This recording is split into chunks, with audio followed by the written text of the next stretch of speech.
It's that time of year again, folks. It's scary season. The one holiday a year people actually seem to care about that doesn't revolve around predatory manipulation of gift giving that directly correlates to how much you care about someone. Instead, we get guilted into giving children free candy. Now that's true, holiday spirit, we did it. But aside from that, there's the time-honored tradition of watching the scariest shows and movies you can find. It's something I've done for years, and now that I'm married and my wife's a horror movie fanatic, something that I end up kind of doing year-round anymore. But when I was younger, it wasn't always quite this way. I used to be much more terrified of movies and shows than I am now. Now, I'm a desensitized, semi-functional member of society. Then I was scared of this guy in Courage the Cowardly Dog. Return the slab, or suffer my curse. Actually, you know what? I absolutely stand by that fear. Don't let the fond memories of a bright purple dog and a sweet old lady fool you for a second. This show was the pinnacle of pure nightmare fuel for children. And I promise you that if you're anywhere around my age, you have at least 3 repressed memories from watching the show buried in your subconscious that you suppressed as a defense mechanism. Have you watched this show recently? Why did we watch this? Why did our parents let us watch this? You'd be hard-pressed to find a show these days where the main character gets so viscerally scared that their internal organs and skeletal structure rips itself outside their body in plain detailed HD graphics without several lawsuits from parents and PETA coming your way. And for the few of you who had the unfortunate incomplete childhood who didn't get to watch the show and missed out, let me catch you up to speed. Courage the Cowardly Dog Show was an animated Cartoon Network series that aired from 1999 to 2002 about Courage the Cowardly Dog. Abandoned as a pup, he was found by Muriel, who lives in the middle of nowhere with her husband, Eustace Bay.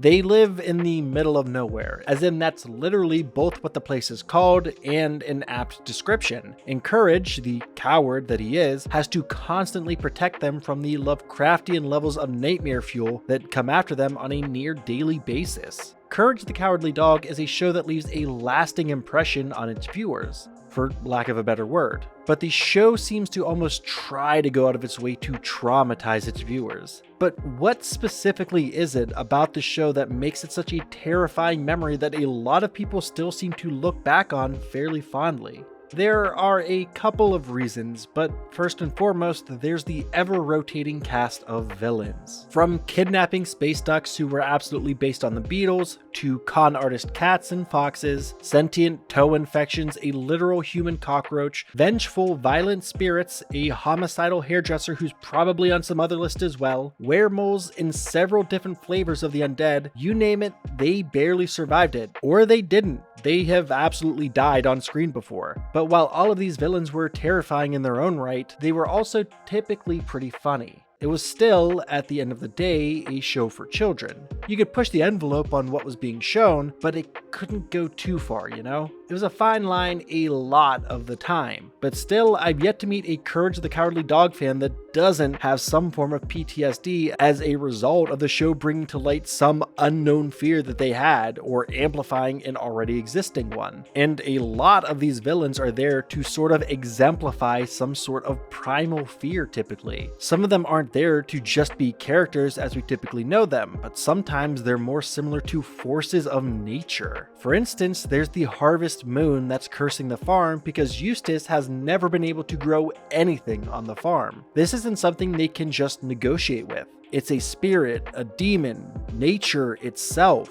There are only 2 possible outcomes, all things considered. Either Eustace can grow something or he can't. There's no way around this, it needs to be confronted. But what also helps make these villains in the show at large so terrifying is the creative and liberal use of different art styles. From a quick cursory glance, the show appears to be a normally animated, for the time, 2D show. But there are various times throughout the show where we see some different styles of animation pop up. Not like how some other series tend to do it, where they do a whole episode or a bit in a different style, like Code Lyoko going into a clunky 3D section every time they go into Lyoko, which I'm not sure why this is the first example that came to my mind, but rather there's just a sudden appearance of a character, typically a monster or villain, animated in an entirely different style. King Ramses, for instance, is a strange 3D generated monster, in more ways than one. The Harvest Moon we've already talked about was straight up just a human head scanned and added in over the animation. Whatever this thing is supposed to be is also 3D animated, and we've seen stop motion as well. But these different animation styles all bring their own meanings to the series as well. While early 2000s CGI is terrifying enough on its own, it's actually the combination itself that makes these moments scary. While we're watching any given episode, while we're expecting a terrifying monster, we're expecting it to look like it fits in with the world around it, at least to some extent. But these monsters don't just look scary, they look alien. They look out of place. The difference in animation styles helps to make us realize that what we're seeing isn't normal, even in this universe, and that helps them stick with us longer than they otherwise might have. Let's move on to Nowhere, the location of the series, because the setting in and of itself is another tool used to scare you. The old rustic wooden house standing alone in a barren wasteland with one sole windmill in stark, unending nothingness for miles in either direction, only interrupted by one stretch of road. You're cast into the setting that is completely detached from civilization. No one is even in sight for miles. You can scream for help as loud as you want. We've seen Courage do it many times. No one would even hear it, let alone come to help you. You're vulnerable on all sides from attack. Not even a measly 3-foot fence to pretend like it's going to provide you cover or safety. And the very building you're in of is made of wood and looks so flimsy that even a normal Kansas wind might blow it over. You're basically exposed with a big red dot on your head that says, "Come get me, I'm an easy target," which makes you feel all the more for Courage, as he has to spend a majority of his time protecting these old geezers from a situation that they practically walked right into. But Muriel's angelic levels of sweetness and just how much she cherishes and loves Courage almost makes up for it.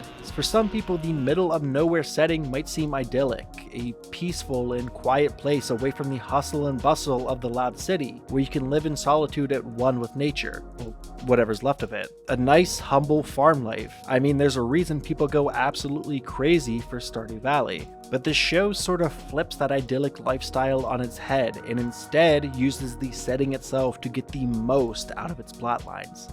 Courage the Cowardly Dog is a show that doesn't shy away from actually letting the gruesome, horrible things happen sometimes. Courage can and has failed to save Muriel and or Eustace. Sometimes something incredibly messed up happened to him, and other times we find out the absolutely heartbreaking reason behind why he was abandoned. Back in ye olden days of the late 90s and early 2000s, the rise of kids animation had our beloved heroes always beating the bad guys and saving the day. But with Courage, many times that's far from the case. Courage not only tells us to be afraid of everything, including our shadow, but also that if we ever got into a fight with said shadow, it might actually win.